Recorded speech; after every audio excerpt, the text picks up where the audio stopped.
I always dislike stopping at 15 minutes, Vince. It's always changes my train of thought, would be the phrase. Right now, I am sailing over what used to be the civilization known in your records as Lemuria. This was a civilization that was very structured, very orderly, very low rate of violence and what you would now call crime. Very interesting to me as I reflect on that thought. Right now, there is a very rigid structure to your planet, whether you see it or you don't. There is a lot of what you would call law, or what would the phrase be, judicial systems, courts. However, there still exists an amazing amount of violence and what you would call crime on your planet right now, in various forms. Some, I have to say, I find what is considered criminal actually either doesn't hurt people or benefits some people. It's oftentimes people who very much need the assistance, punished, if you will, on the same level, or even sometimes in a higher level than these crimes of genocide that take place almost daily on some part of Earth, of Delta Sol. And it's allowed to happen by the powers that be here for reasons that escape me, that escape logic to me. And when I speak with members of that community, the true world leaders, leaders of your world, I often ask them, how can you still allow these atrocities to take place? And their answer to me is almost uniformly, the world has gotten too big to manage. They are by nature a small group of individuals. By nature, they don't bring in new members, at least not on a regular basis, I guess would be the phrase to use. They have had their knowledge, their rigid mode of operation handed down to them. Nothing is ever written.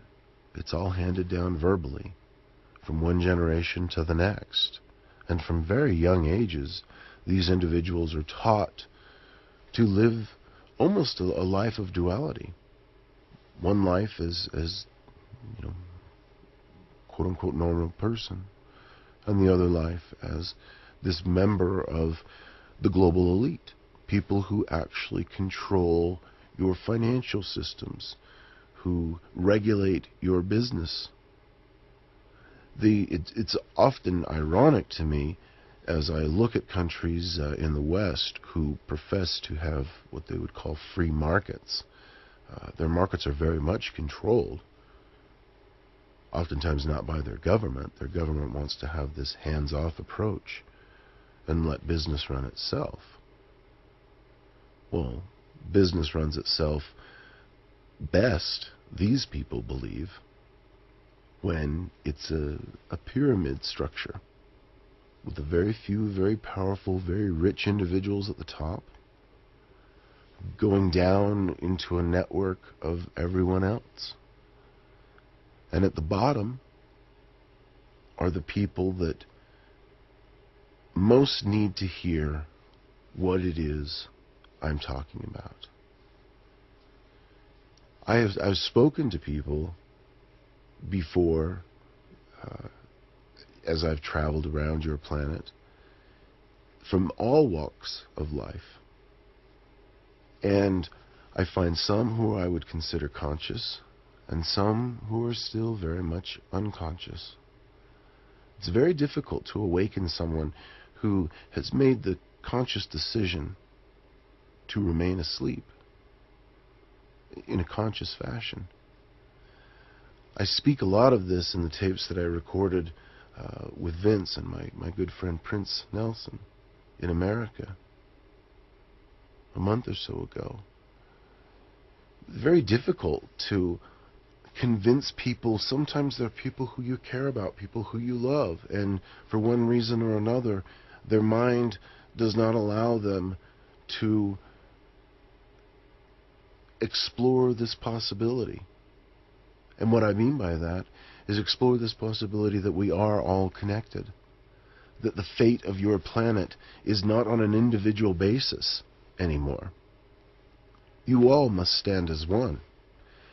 And many of you, from all walks of life, have chosen to become more aware of what's going on all around you, but that you can only pick up on, you can only sense inside you. And the dreams that many of you are having right now are not uncommon during times like this, during times of great emotional crescendo on your planet, because you're all connected, especially when you dream. You're all feeling this same collective angst of what's coming. And it bothers me sometimes when I speak to people in positions of power, because they too have these nightmares. You refer to them as Jacques referred to things negatively sometimes, with a negative connotation, or the word itself is a negative connotation, when the actual thing itself is very, very important. What you call nightmares, bad dreams, can be some of the most important dreams you will ever have in your life. And let me tell you why. When you dream, it is a different plane of existence. For every being in the universe, it is the same plane of existence. Every being in the known universe that is conscious, that is aware, speaks of dreaming when they sleep. There is a word for dream in every language. Sometimes you, as humans, see things in your dreams that don't make sense, things that don't go together. You see symbols out of place sometimes. Well, these things in your dreams are not put there by your subconscious. They are just there. Your subconscious has very little to do with it. Most humans, when they go to sleep, I notice, develop certain patterns, certain habits that they go through. And they do this most times, I find, because most people want to fall asleep quickly. Those who understand that you can experience what you would call lucid dreaming, being aware and awake during your dreams, understand that to enter that process, you have to go to sleep. You have to enter into sleep in a very slow, not necessarily slow, but ritualistic way. As an anthropologist, that's the term I shall use.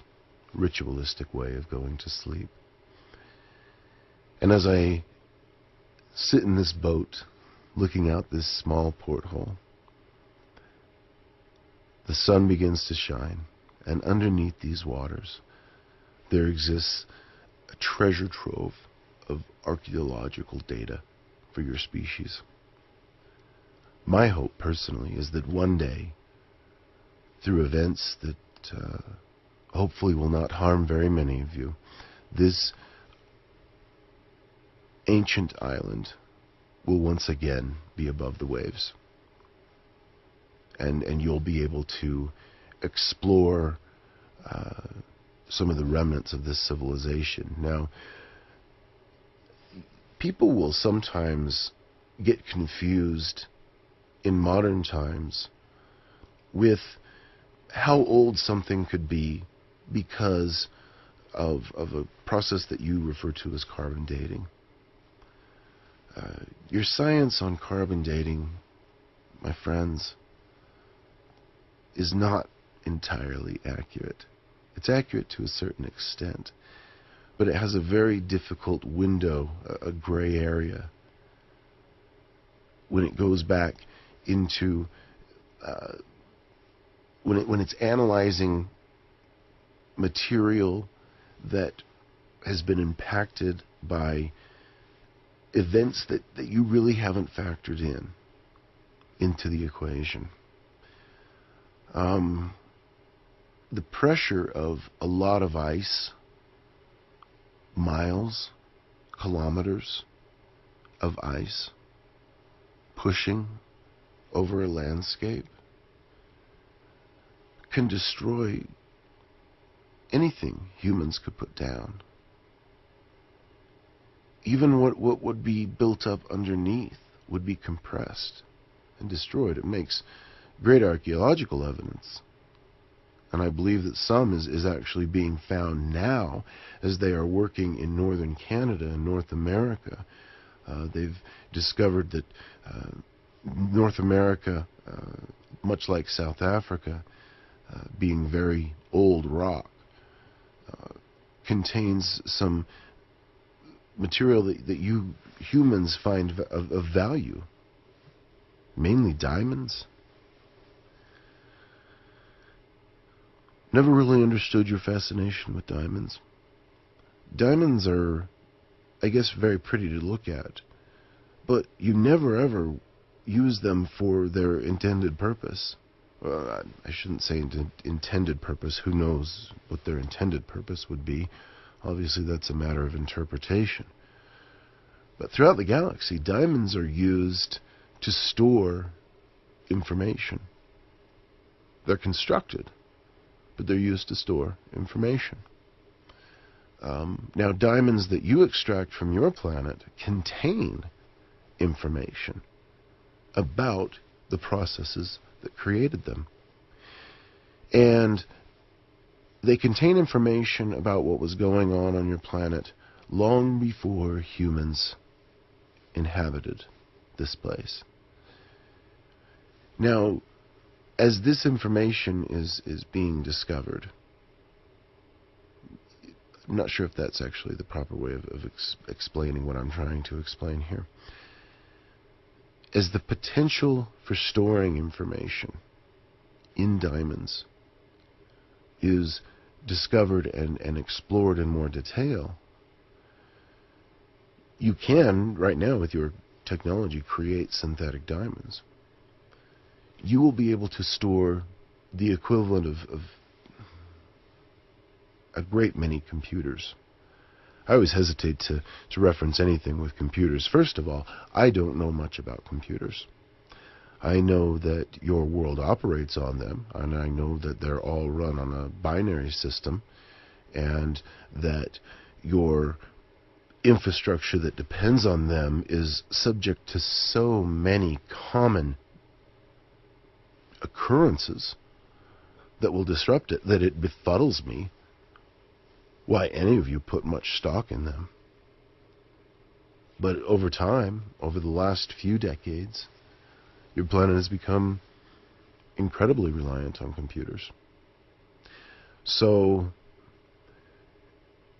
people from outside the realm of your scientific community, perhaps beings from another planet, I'm not privy to that information, I'm speculating there, have given hints perhaps, or pointed your scientists in the right direction to help them understand how data can be retained in what you refer to as diamonds. This is very important. Your species relies on this binary data. Everything that you do right now, you do on computers. Your whole planet is run on them. All of your knowledge is being converted to what you consider a digital format. A digital format that can be destroyed by something as simple as an electromagnetic pulse.